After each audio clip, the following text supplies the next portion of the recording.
Hi, everybody. This is Kathleen from A Great Good Place for Books, and I am super excited tonight to introduce you to someone who has been a friend for, actually, we did your very first book, was the first event we did, and we've kept in touch ever since. So Jeff Zentner is going to be talking about his amazing book called In the Wild Light, which I told him that I think is one of the most beautifully written books that I've read in a very long time.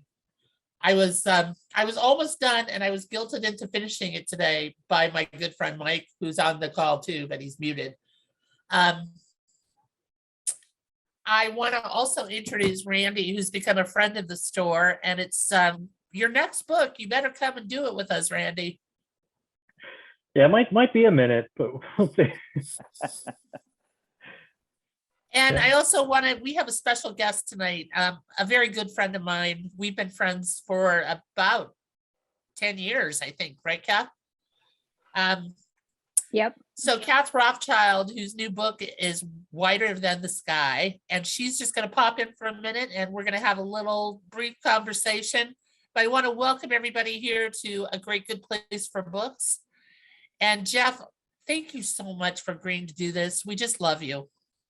Well, I love you guys. This is really exciting.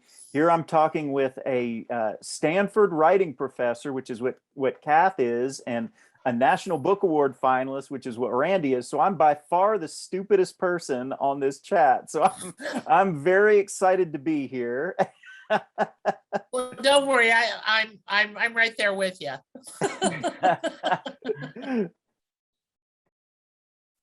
So I want to, this book is so different from your other books, Jeff. It's much more kind of in your head, this book. Does that make sense?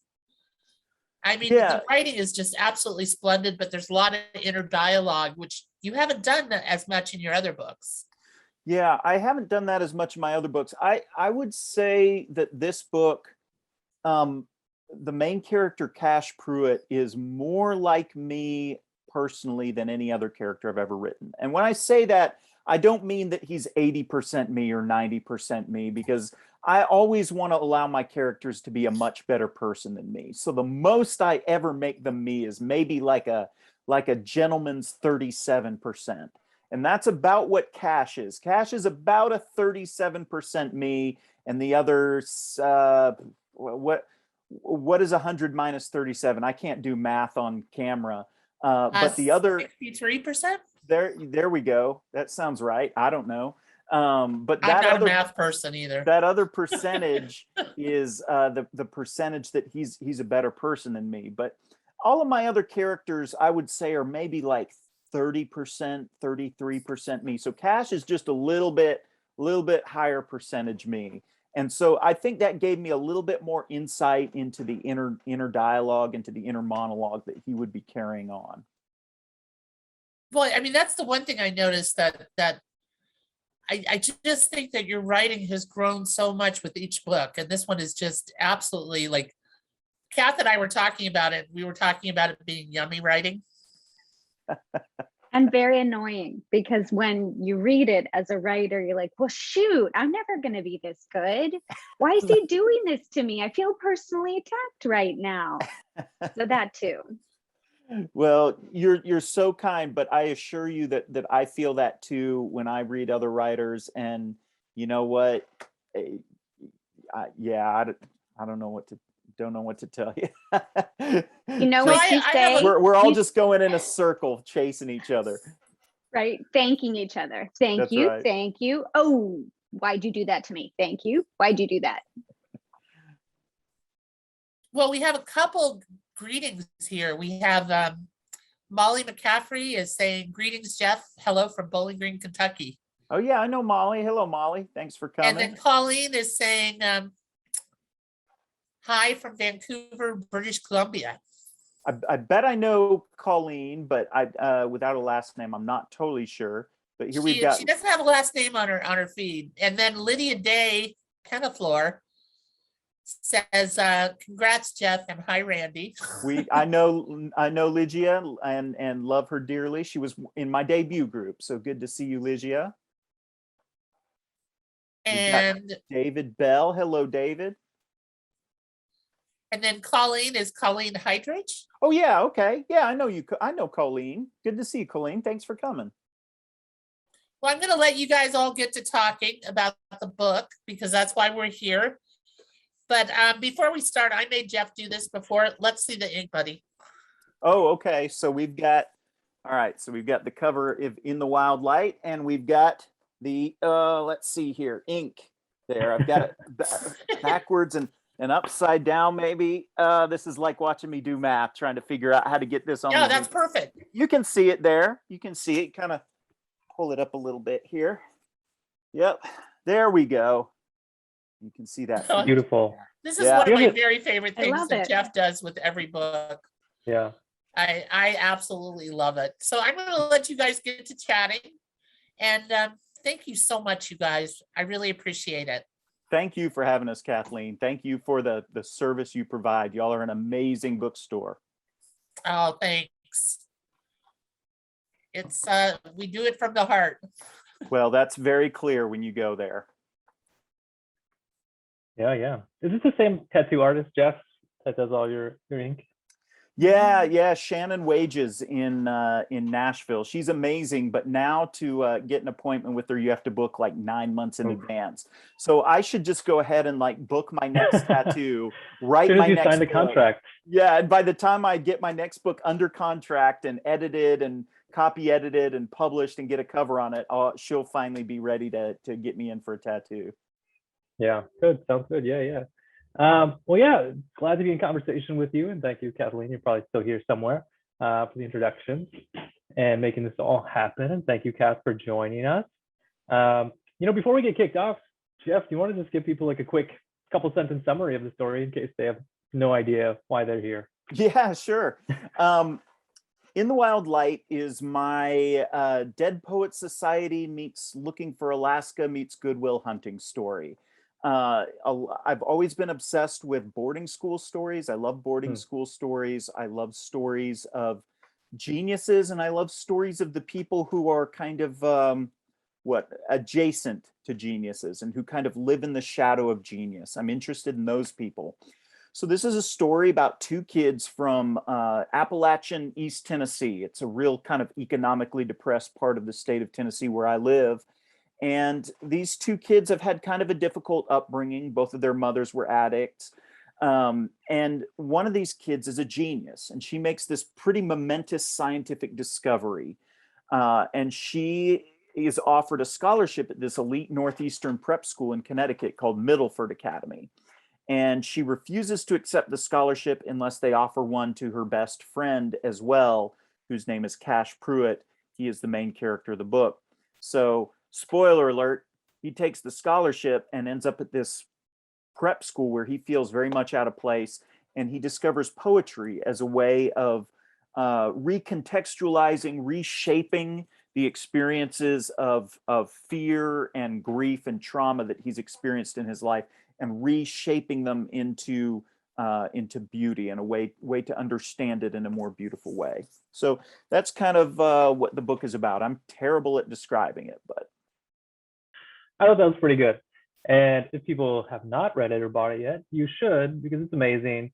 Jeff, as you know, you're one of my auto-buy authors ever since Serpent King. Anything you write, I will read. Well, likewise, Randy. Oh, thank you. Yeah, and Kath, since you're our special guest, you wanna kick it off with the first question to Jeff here? Well, Randy, I really would. And here's why. Randy, you're amazing. You're an incredible interviewer. You go for the erudite questions. You're always articulate. You ask smart guy things. You know what I really want to know? I want to know all the dumb things. I want to know, first of all, is there a read some more poetry group? And if not, can we start one? So what Kath is referring to is by the end of the book, Cash gets a job at Panther Creek State Park in Tennessee. And all of my books just include me I'm a bird who builds his nest out of whatever's lying nearby, all the twigs and bits of fluff that are lying nearby. So when I was writing the very end of this book, I had just gotten hired on with the Tennessee State Park system. And I thought, you know what, it'll be fun to memorialize this part of my life by including a little bit about the state park system. So I include that park in there, and I have Cash lead a program called Read S'more Poetry, S''MORE, one of my favorite desserts, by the way. And it's a little program where they go on a night hike, and then they come back and they build a bonfire and make s'mores, and everybody reads a favorite poem around the fire. So I think that sounds like a really fun idea. I might actually propose it to the director of state park operations, see if we can't get that going. Maybe I'll lead it myself. I live just right near a state park. Maybe I'll lead that myself. Well, I'll come visit Tennessee when it's safe. I'll come for that. All right. I love the idea. All So right. I have another silly question, and maybe it's not that silly, because one of the things about your books, you don't give a ton of descriptive detail about the way that characters look necessarily. There's not a lot of like, oh, they had long wavy brown hair and a buxom figure. There's not really that so much, but you have this one line that felt really heavy and really important to me when I was reading it, and that was that Cash, or I should say, in Delaney's eyes, Cash looks like the late actor River Phoenix. And I just wondered, what made you choose him? And if you thought about it, what kind of connection did you have there? I mean, I've always loved him, but tell me about it. Oh, that's a great question. And this is just an excuse. I'm going to talk a little bit real quick about why I do that with the why I use very spare kind of descriptive details. I firmly believe that the only way to give readers a truly vivid image of a character is to either give them so little detail that they have to come up with everything on their own, in which case they'll fill in everything, or you have to give them so much detail that there's absolutely nothing left to the imagination. If you give them, I think, anywhere in between, you leave them with kind of a half-formed image because they feel constrained by the description you've given them, but they don't feel like they have enough to get a full picture. So if I'm going to err on one side or the other, I'm generally going to go with a real spare description and let people just imagine, because I find that people come to these books with a pretty good imagination, and I want people filling in to make these characters look as much like they want the characters to look as possible. So I try not to constrain the reader that way. But I did have a very specific image in mind for Cash, which is that I wanted him to look like a young River Phoenix. And the reason for that is I grew up with River Phoenix as an actor. He was around when I was a kid, and he was a heartthrob, and girls loved him. And, you know, if to look at him, he's got this real kind of beauty to him. He's got a real thoughtful, kind of soulful a look about him. I remember seeing him in Stand By Me and thinking, you know, that kid just looks like he thinks a lot. And I thought that Cash should look like somebody who thinks a lot. He should look like somebody who's kind of tough, kind of vulnerable. That's kind of how River Phoenix looks. So that's why I included that. I don't know if that's a resonant description for teenagers these days, although I do find that teenagers really kind of live in the moment where they consume all pop culture simultaneously. So I imagine there's a fair number of teenagers who know what young River Phoenix looks like. I did wonder about that, but thank you for that, because I just thought about that for a long time after reading the book, and I thought, oh, hey, I'm going to just ask him. I'm going to ask him. And the last question I have before I leave you to the thoughtful and wonderful, articulate and beautiful Randy is, Dollywood the best place on earth, the best amusement park, or yes? I love Dollywood. I've started going every year. I think it's absolutely amazing. It is run as well as you would expect Dolly Parton to run something, which is very, very well. I think it's better than Disneyland, to be honest. I think it's better than Disneyland, better than Disney World. I absolutely love it. It is so cool. There's like an actual real working steam locomotive there. The food is amazing. It's not like amusement park food. It's like genuinely good food. Everything is cute. Everything is sweet. It's just like a straight up Appalachian, like fantasy land. It's the best place. I love Dollywood so much. I'm glad to hear you say so. Y'all come- and of come- course you can see the replica of Dolly's original house. That's right. Yeah, it's really cool. Y'all come to Tennessee and we'll all go to Dollywood together. Okay, I can't wait for that. Randy, let's get it on the calendar. Jeff, it Yeah, has been sounds such a good. pleasure to talk to you. I can't wait to see the rest of this interview. And thank you all so much for hosting me and making me a part of this beautiful night. I can't recommend this book highly enough. It's Into the Wild Light, you all, or In the Wild Light. I did that wrong. And I just want to read more poetry. So I hope you're working on poetry in your next books too. I definitely am. Thanks for popping on, Kath. It was good to finally get to talk to you in person. Oh, well, It's in been wonderful. Thanks, Kath. person. In person. It's the new in person. It's the new in Take person. care. Bye-bye. y'all. See you. All right. Yeah. So I don't know. I feel like she built up a lot of pressure for me to ask really deep questions, and so I feel like I'm going to start off with probably the deepest question that I have. You refer several times to Game of Thrones, and what went wrong in season 8 from a professional writer's perspective? Dude, oh man, I'm going to tell you how I feel about Game of Thrones season 8. You know how if you're downloading a file and you get to 99% and you hit cancel, you don't have 99% of a file. You don't have like 99 pages of a 100-page document. You have nothing. And that's how I feel about Game of Thrones not sticking that season 8 landing. I feel like it was a file that was downloading, and for me to remember it well, it had to stick that landing, and it just absolutely did not. It was such, to me, a fundamental failure of character and expectation. Like, I get that the whole thing about Game of Thrones, gosh, I'm so passionate about this. I get that the whole thing with Game of Thrones is that it's subverting a lot of fantasy tropes about good and evil, right?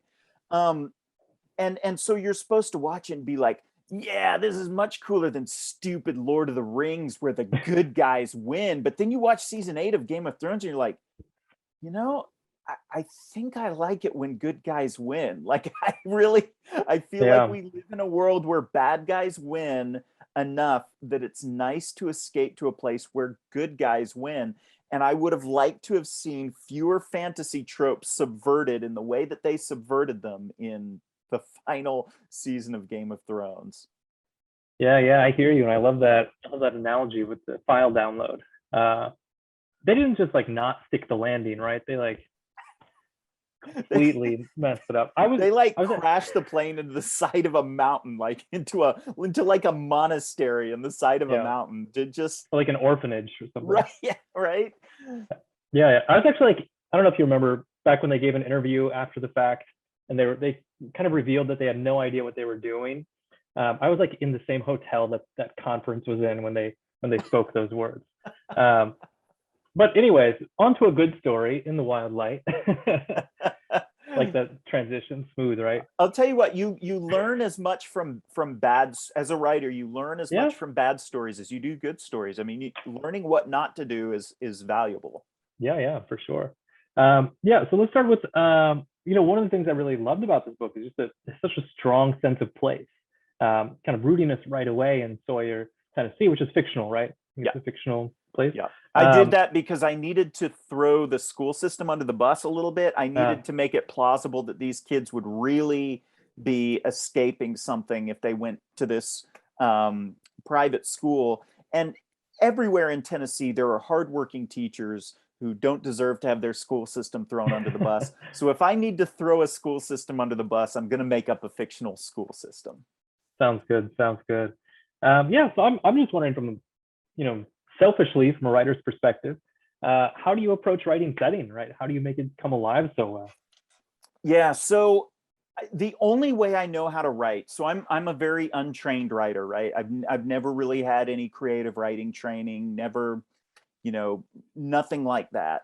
So the only way I know how to write is to write what I'm passionate about, write what I love. And I love Tennessee. And so that's the place that I write about. And it's funny to call this a Tennessee book because like 20% maybe of the book, really the action takes place in Tennessee and the rest takes place in Connecticut. a place I really don't have any connection to. But I do still view it as a Tennessee book because it's like a story about a little island of Tennessee that is uprooted and moved to Connecticut, and this little island of Tennessee exists in Connecticut. But it's just the place that I love, and I write characters that I love. I write about scenarios that I love, and I find that that's the only way I'm able to create a compelling story is if I write about the places I love.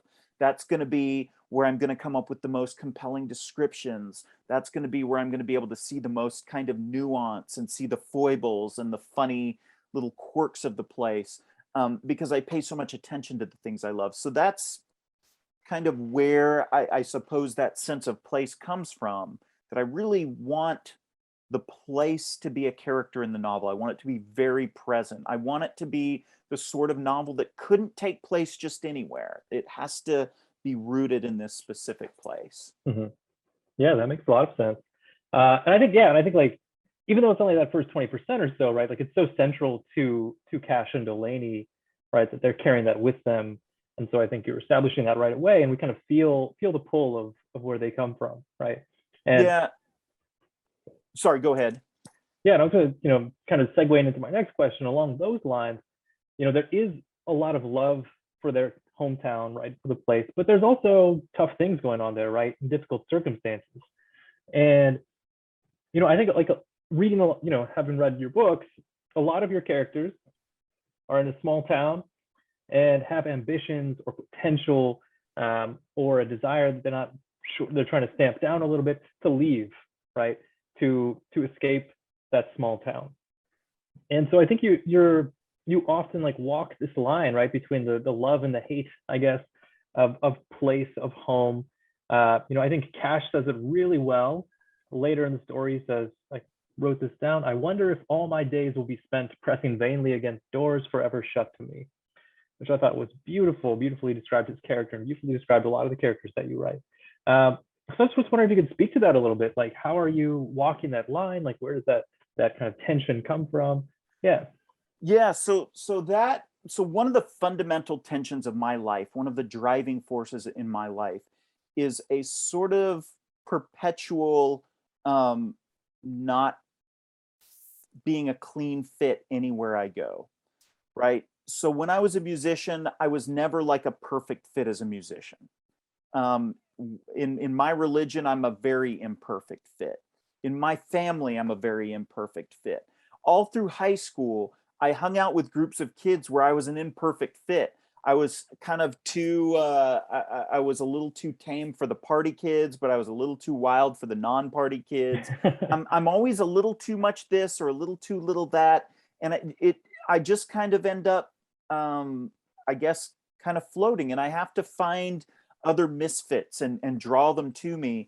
And so that sense of loving something, which I do love these institutions and groups that I'm parts of, where I'm an imperfect fit. So there's always that tension where I love it, but at the same time I'm repelled from it a little bit, but then I come back and I'm repelled. And so I feel like somebody loving their small town, but at the same time feeling like they need to get out and leave is a good way of acting out that tension on the page. I think that provides a good relatable way to do that. And because coming back to me writing what I love rural places. I love small places where you have to dream big, where the world isn't at your doorstep. And you have to make your world bigger through your own kind of force of will. I love writing about those sort of places. And that's a very natural tension that arises in those sorts of places with a certain type of character who I like to create.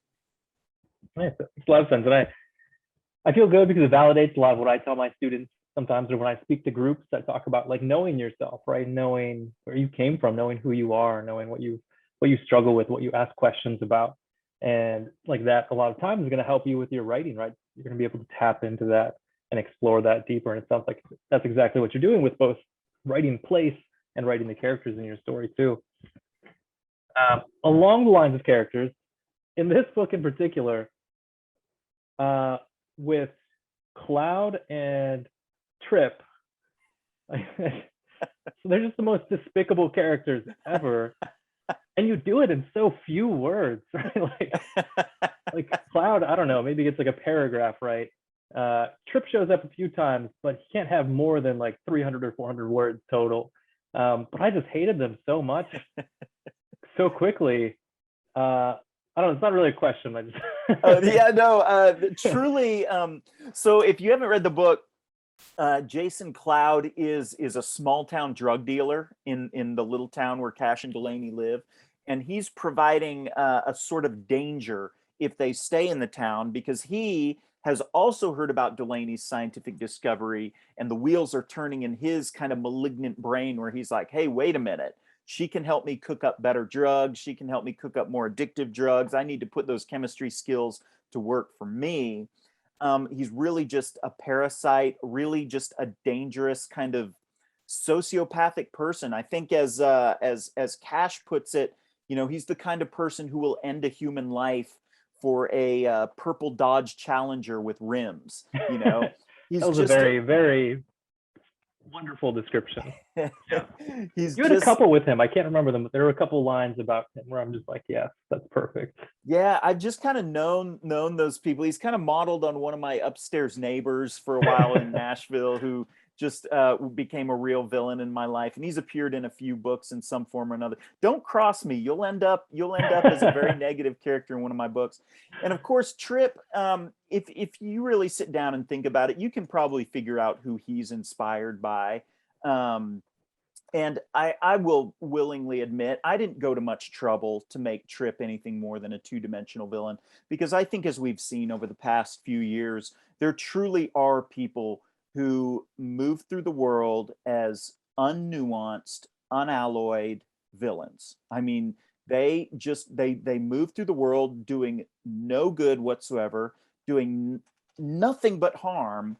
And I put that character on the page as a way of, I don't know, that's my revenge against those kind of people, just avatars of toxic masculinity. Yeah, that's great. And that leads perfectly into my next question. I feel like there are more of us doing this now, right? But I feel like in terms of male writers, there are a few of us that are really like dedicated to trying to dismantle toxic masculinity through our writing, right? When I think of that, when I think of writers like that, I'm thinking of you, I'm thinking of Lamar Giles, I'm thinking of Jason Reynolds, I'm thinking of Brendan Kiley, right? And of course, others out there too that I'm just kind of forgetting off the top of my head right now. But I really appreciate that in all of your writing, right? You have these characters that are resisting that toxic masculinity, and part of it, speaking in terms of In the Wild Light with Cash, right? Part of that resistance seems just inherent to who he is, right? He just seems like a big feeler. He seems a sensitive guy. He's a thinker, right? And then part of it seems to come from the influence of Papaw, of Delaney, and the people in his life. So kind of to take this question inspired by the book and kind of shift it a little bit, I'm wondering, what was your own process like in terms of unlearning toxic masculinity? Because I think we grew up around the same time period, and that was like, that was it, right? There wasn't even, the term toxic masculinity didn't even exist. It was just masculinity. Right. So I'm curious about your own personal process and unlearning that.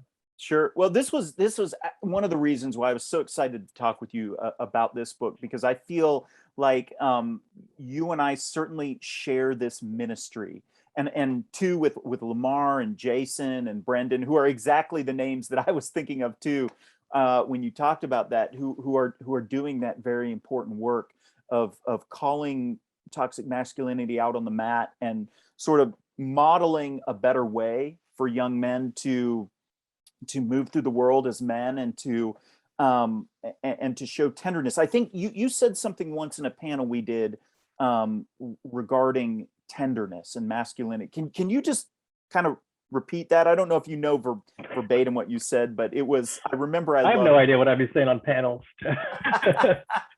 Well, you words just come out of my mouth. You spoke about the importance of boys and men showing tenderness to each other. And you Yeah. certainly see that in Patron Saints of Nothing. There's this kind of deep, beautiful tenderness that, I mean, just makes it, in my opinion, one of the best YA novels ever written. But thank yeah, you. I think that's so important. There are so many young men who grow up sensitive and fundamentally unsuited to exist in these rigid models of masculinity that we have, right? That where men are told to not feel and to not express emotion and to not express tenderness, and they just it is such a poor fit for them to live in that way, that it causes great unhappiness, and it causes overcompensation, and it causes a lot of needless performance of masculinity that I think is really harmful. I just think so many of our problems in society can be traced back to this. And so when I think of myself as having a ministry in young adult, it's to talk to young white men, and specifically young white Southern men, where, I mean, toxic masculinity is alive and well everywhere in America. It is very much alive and well in the American South, is very much alive and well in the rural parts of America, which is where I grew up. I grew up in the rural parts of America, in the parts of America where toxic masculinity is very much alive and well. And I remember just growing up feeling so unsuited for it. There's a line in The Wild Light that, of all the lines I've written in that book, I mean, that's one of the top 5 that I wrote from my heart, where Cash says, I was afraid that being a man meant waging war on what's beautiful. And I grew up Love that line. sometimes feeling that, like, that's what it took to be a man, was to wage war on what's beautiful, to kill the parts of yourself that are beautiful, to suppress the feeling and the tenderness that is beautiful within you. That's what I felt like. So that's kind of where that came from. And with my characters, I try to project a better world. I try to breathe into being a better world through these characters, and to give young men and anybody, I tried to bring in everybody, but particularly young men who need to see that, a place where they can live and exist and see their own masculinity modeled in a more healthy way. Love that. That's beautiful. It's beautiful. And, thank you for doing it. Thank you for doing it. When I was growing up too, like, there was a significant period of time in my life where, like, even saying the word beautiful, like calling something beautiful felt like not masculine thing to do. Right. No, that's how totally. Like deep it is, right? That's how deep it is. Completely. Yeah, absolutely. Yeah. I appreciate that. And I appreciate, I think we're probably connecting a lot on the same level here. But yeah, Cash comes to poetry eventually, right? And I knew from the moment I read Serpent King, I knew you were a poetry reader, poetry writer. I feel like you can tell, right? You can tell when you start reading a story by the way the author writes. Sometimes like, oh yeah, they started writing poetry before they wrote fiction or something like that. That's a very great compliment. That's not how I came to it, but that's a very, very great compliment. Yeah. So Cash comes to poetry through the private school that he eventually attends. So how did you come to poetry? Yeah. Or how did poetry find you? So I've had quite a journey to finally come to poetry, and it's the culmination of 2 different artistic disciplines, and really just finally, like, working up my courage. I was a musician for a lot of years. I started my life as a guitarist, and then I became a guitarist who sang, and then I became a guitarist who sang and wrote songs. And that was a whole process to get up the courage to write my own songs instead of playing just like old Appalachian songs and old Delta blues songs, which is how I began my musical career. Okay, so now here I am at music. Then circumstances caused me to switch over to writing, which, namely, that I started working with young adults through a rock camp. And through that experience, I decided that I wanted to make art for young adults, but I was way too old to make music for young adults, right? Because music for young adults is being made by 22-year-old pop stars, not people like I know, me. and they're on like Spotify, and they have like 9 million followers. It Yeah, blows my mind. Yeah, it's completely bonkers. I was in no position to be able to reach young adults with that art, so I had to just completely switch horses. So that's why I switched over to novel writing, because I was like, well, there's this big category of books called young adult books, and I guess young adults probably read those. And the publishing industry is so much more forgiving of age than the music industry, just by simple virtue of the fact that publishing a book takes so dang long. It's hard to get published before you're even 30. But if you haven't had your big break in music before age 30, like, you probably won't. Okay, so now I'm writing young adult novels, but I start to feel that same draw toward poetry that led me to write songs. But it's really scary at this point, because when I was writing songs, I could kind of hide behind my guitar. I could hide in the music, right? I could let, if you think about song lyrics, a lot of song lyrics don't really stand well on their own as poetry. A lot of the poetry of song lyrics is imbued by the tone, the musical performance. There's certain expectations that we have of music and allowances that we give, so you can get away with things in songwriting that you can't get away with if you're just writing on the page.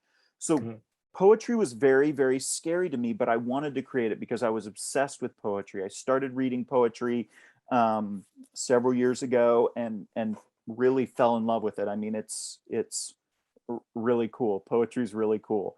That's a very poetic thing I just said, but so I was, with every book, it's kind of a referendum on what I love at the time. And so at the time I was writing In the Wild Light, I was particularly loving poetry and particularly feeling this desire to write poetry. And I feel like, for me, the only way to get over my fear of something is to get on my horse and ride out to meet it in battle, right?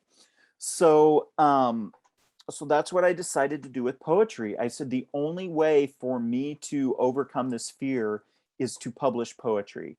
And the best way I have of doing that right now is to just trick my publisher into publishing my poetry in a young adult book, just kind of slipping it in there. But I was still hedging a little bit, because this poetry I was writing behind Cash Pruitt. Like, right. He was my alter ego writing this poetry. He was just learning, right? He was just starting to learn to write poetry. Exactly. So I gave myself the out that if my poetry sucked, I could always just say, well, it was supposed to suck. He's a high school kid who's never written poetry before. So yeah, of course it sucks. I totally intentionally did that. Aren't I amazing for intentionally writing this plausibly sucky poetry? So that was the idea behind that. So I still have not kind of crossed that final frontier, which is to publish my poetry without A, hiding behind a novel, and B, hiding behind a character. So that's the final frontier in my journey to poetry. But I'll get there. What about a verse novel? We're gonna see a Jeff Zentner verse novel. I might just be working on a verse novel right now. Really? With one of my YA author friends, who is an extremely talented poet. In fact, she considers herself a better poet than a novelist. And I don't know about that. I think she's kind of equally brilliant at both. But she is certainly a brilliant poet, published poet, teaches poetry at an elite private school. I know who it is now. You know who it is. So anyway, yeah, we are working on a verse novel. So I hope y'all will get to see that one day. Nice. That's awesome. I can't wait. If you need an early reader again, we might just hit you up. Yeah, I think we're running lowish on time. So maybe, like, Kathleen, do you want to go into questions now? Audience questions? I think we can still continue the conversation. We do have a few questions in the Q&A. One of the things that really struck me through this conversation, Jeff and Randy, is I've always called myself a square peg who never really gave a shit about fitting into the round circle. That's what I love about the characters in both your books, is they don't really care, and they have this freedom of being secure enough in their own selves that they can be who they are. I mean, I have family members who tease me that the kids who work for me, that my store is the land of the lost toys from Rudolph the Red-Nosed Reindeer. That's like the I love- ultimate compliment to me. That really I is. think so. And I personally love quirky people. I would say that 98.9% of my friends are on the weird side. And that's what I like about your characters, is I really think that they kind of they wave their weirdo flag proudly. And I mean, that's what I love about your writing, Jeff. I mean, I remember when I first read The Serpent King, and I just went, oh my God, these are my people. I wish I'd known these people when I was a teenager. And I think every character that you create, I feel that you're speaking to the kid I was and the kid that I hire. I mean, I've been blessed to have so many wonderfully weird kids work for me over the years who have gone on to do amazing and really cool things. And that's kind of what I think of your characters. If they could jump off the pages, they would probably come work for me. I think they absolutely would. I love writing unapologetic weirdos. I love writing unapologetic outcasts, because that's what I was. That's how I grew up. That's how I still feel in a lot of ways. Yeah, I mean, it's really as simple as that. I think if you're going to go to the trouble to write an outcast, write an unapologetic outcast, and you can show the struggles that come of that, and they're certainly myriad. But yeah, write that unapologetic outcast, I feel like. Yeah. Well, I mean, I also think it leads to a more interesting life. You end up in positions and you end up in situations that most people would not even dream that you end up in. 100% agree. I forgot to mention this before, but I love that that your weirdos reappear here in the Wild Light, right? Yeah, that's right. I call it now in my head the Zentner verse, right? Where Yeah. we see the other characters kind of pop up. I love that. Yeah. I do. Well, thank you. I appreciate that. It makes me so happy when people catch the Easter eggs, and I do love writing Easter eggs. If you haven't read In the Wild Light, but you have read Goodbye Days, the character Nana Betsy from Goodbye Days plays a very small but pivotal role in this book. One of our friends from the Serpent King pops up in the Wild Light. We get some references to Rain and Delilah's Midnight Matinee in the Wild Light. I don't know how long I can keep going with the organic fitting all the other books into the most recent book, but I think it worked out well for In the Wild Light. I don't know about future books, but In the Wild Light, I was able to make it work, and I'm happy. I have to admit, I'm a big fan of the Easter egg. I am a huge fan. I love seeing characters appear again and again. I feel like it's so nice as a reader. You feel rewarded with that investment that you put in the previous world.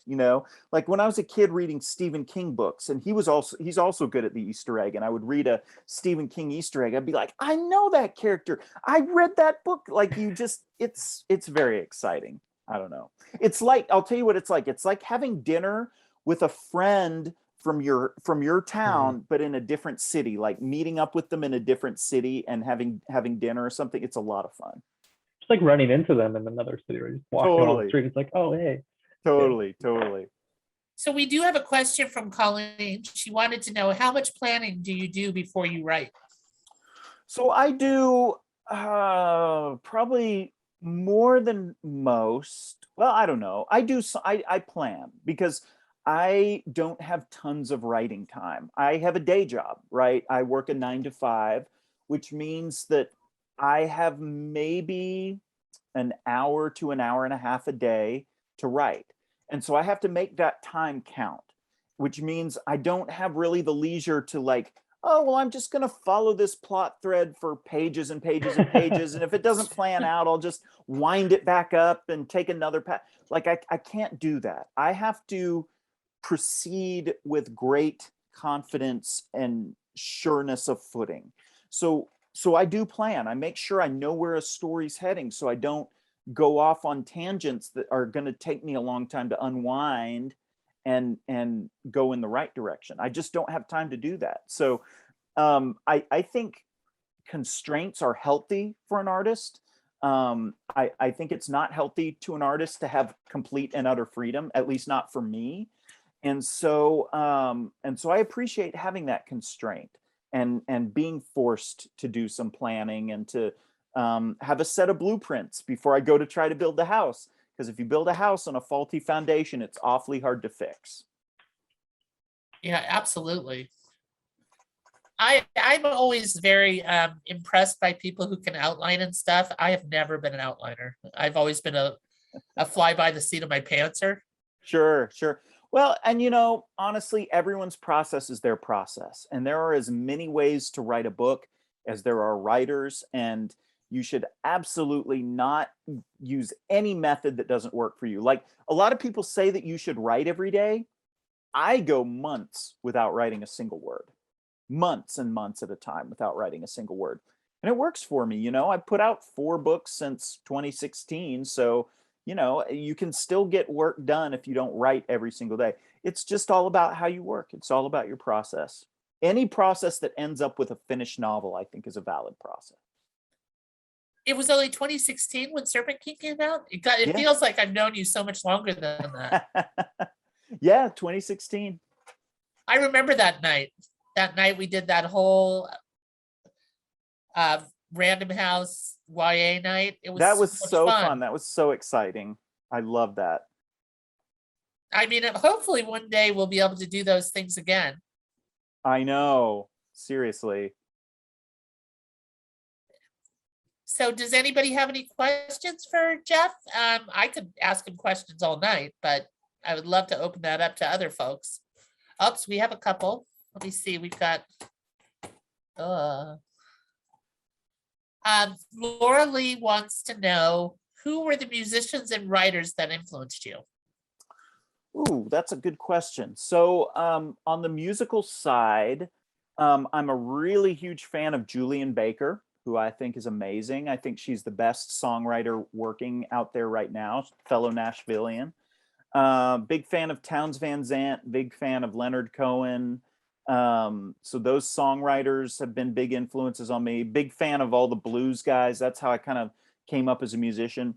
As far as writers who influence me, I'm a hugely influenced by poets who write novels.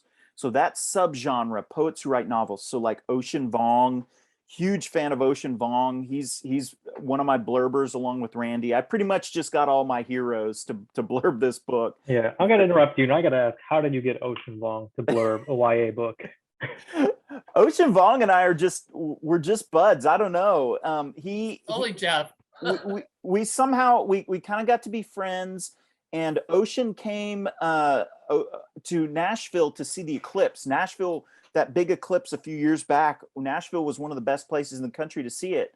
And he came to Nashville, and we just got together and had dinner and talked, and he told me about the novel he was writing, and I said, that sounds awesome, because I was a big fan of his poetry at the time. And he ended up reading Goodbye Days and Serpent King and was very kind and complimentary about him. And I'm one of those people who figures the answer to the question you never ask is always no, right? So if you don't ask, the question's always no. So I was like, I'm just going to ask Ocean if he'll blurb this book. And, you know, the worst he can say is no. I mean, what's he going to do? Like, beat me up, kill me? Like, no, he'll just say no. And then I'll be in the exact same position as if I didn't ask. So, but if he says yes, then it'll be real cool. So I asked, and he said yes, and he gave me just the kindest blurb on earth. It's beautiful.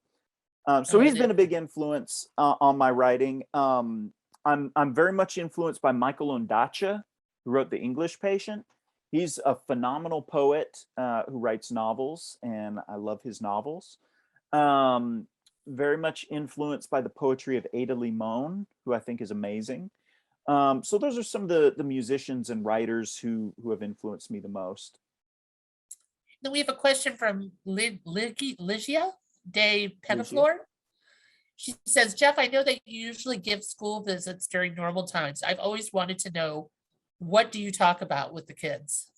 So what I generally talk about is my journey to becoming a writer, because it's a very twisty, windy journey. And it begins with me thinking that people like me don't write books.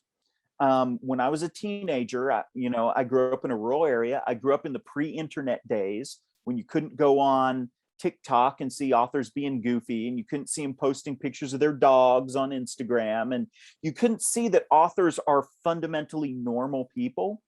So if you're a book lover, like I was, you tend to put the people who create books on a pedestal, right? I still do to some extent. And so you imagine yourself being very different from the kind of people who write books, and it doesn't seem like something that's attainable to you.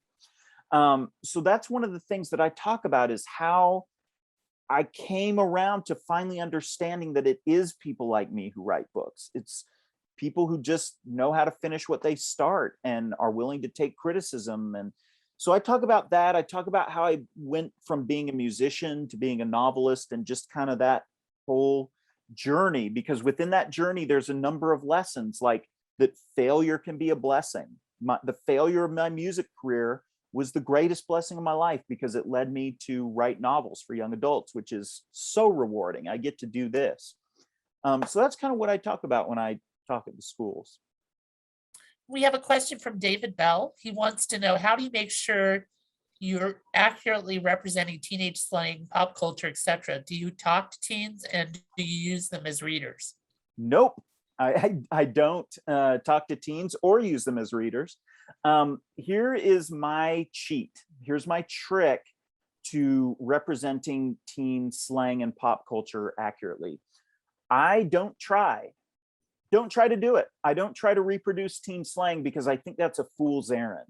I think by definition, teen slang is impenetrable to adults. And by the time teen slang has percolated up to where we adults are aware of it, it's done. It's served its purpose, and they've moved on. So what I do is I take a step back from the slang itself, because the slang is a symptom of conditions that produce the slang. And the conditions that produce the slang are that teenagers love to talk with great energy and wit, and they like to talk about things that matter, and they like to talk about deep, profound things, because they're on the edge of adulthood. They have this childlike sense of wonder, but they're on the knife's edge of adulthood, which makes them such interesting characters to write, I think, because they're in this twilight.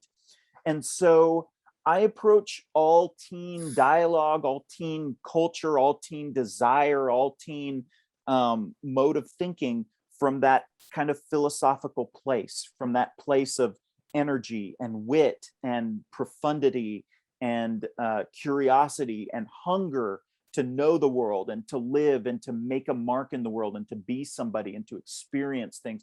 Just that hunger. That's what I allow to drive all of my choices in every book about how teens talk, what they love, how they interact with one another. And I just let it take care of itself. So I'm not trying to have my teenagers, saying like, this is lit AF, fam. It's not going to work, I agree. I'm not drawn to books that write down to children or write down to teens. And I think sometimes when we pretend we know what they're trying to say, we sound really dumb. Yeah, totally. Well, we are at the end of our chat. We've had a lot of people on Facebook watching, and we have quite a few people on Zoom. And Jeff, you really are awesome. Well, Kathleen, you really are awesome. And Randy, you really are awesome. You are really awesome. And damn it, we're all awesome. See, I promised everybody awesome. that we would have a little bit of awesomeness. Kath is tonight. awesome. This has just been such a wonderful way to close out my my tour for In the Wild Light. I couldn't be happier with this group of people. It's just an absolute joy. It's almost 10 o'clock p.m. where I'm at. I've had a long day. I've worked a full day of work, and yet to talk to y'all has just given me energy. It's given me life. I miss seeing you guys in person, but this is really wonderful and lovely. Randy, thank you so much for being with us again for this wonderful talk. And Jeff, as soon as this pandemic's over, you're gonna need to come to Oakland to play. Oh, hell yeah. I'll be back there in a second. I love Northern California. I love the Bay Area. I'm going to come crash at Randy's house. I'm going to come visit the bookstore. We're all going to go make s'mores together. Kath is going to come hang out with us. We're going to go and paint the town is what we're going to do. What's the Awesome. poem you would read after your s'more? Exactly. I would You get one read, poem. Ooh, good question. I would probably read like a Mary Oliver poem or an Ada Limon poem or maybe like a Jim Harrison poem. Okay. You just Yeah. cheated because you just named a whole bunch of people and not I a know. single title of a poem. Sorry, Katherine. You were closing out and I was just curious. Well, you I guys, would have thank to, you I'd so have to think much. of something. And thanks to all the folks who watched on Facebook tonight, and thanks to all our Zoom audience. And thank you for making this such a lovely night. So Randy and Jeff, thank you so much. Thank you guys. Thank you, everyone. Mwah. Love you. Love you. Mwah. You guys are amazing. Thank you.